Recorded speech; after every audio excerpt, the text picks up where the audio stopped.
महाराष्ट्र में seat sharing पर सूत्रों के हवाले से खबर आ गई है कि महाविकास अघाड़ी के बीच फॉर्मूला तय हो गया है। शिवसेना उद्धव ठाकरे गुट 20 सीट, कांग्रेस 18 सीटों पर चुनाव लड़ेगी। शरद पवार एनसीपी शरद पवार गुट 10 सीटों पर चुनाव लड़ेगी। वहीं वंचित बहुजन अघाड़ी 1 सीट पर चुनाव लड़ेगी। लगातार चर्चा चल रही थी कि कब महाराष्ट्र की सियासत में इंडिया अलायंस सीट शेयरिंग को लेकर फॉर्मूला आएगा, कब सीटें तय होगी। अब लगभग कहा यह जा रहा है कि अंदर ही अंदर ये फॉर्मूला तय किया गया है, जिस फॉर्मूले के तहत सबसे ज्यादा सीटें उद्धव ठाकरे के गुट शिवसेना को दी गई हैं। 20 सीटें दी गई हैं। कांग्रेस 18 सीट पे चुनाव लड़ रही है।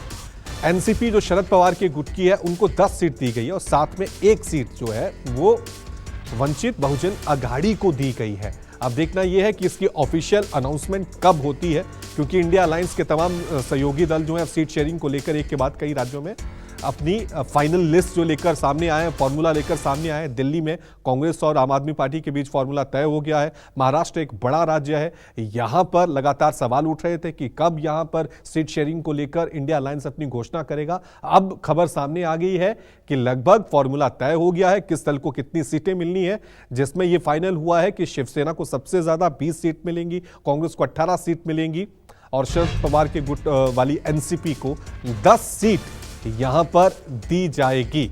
महाराष्ट्र क्योंकि अपने आप में बड़ा राज्य है, वहां पर 48 सीटें हैं, तो जाहिर सी बात है सबकी निगाहें इस राज्य पर टिकी हुई हैं। यहां पर विपक्ष कितनी मजबूती के साथ उतरता है, क्योंकि दूसरी तरफ बीजेपी के भी 2 सहयोगी हैं। बीजेपी के साथ भी शिवसेना है लेकिन शिंदे गुट वाली है, बीजेपी के साथ भी एनसीपी है लेकिन अजीत पवार गुट वाली है। तो यहां लड़ाई शिवसेना असली नकली वो भी होने वाली है। कौन यहां पे बाजी मारेगा ये तो चुनाव के नतीजे बताएंगे, लेकिन बहरहाल रणनीति के साथ इंडिया अलायंस एक कदम आगे बढ़ता हुआ नजर आ रहा है।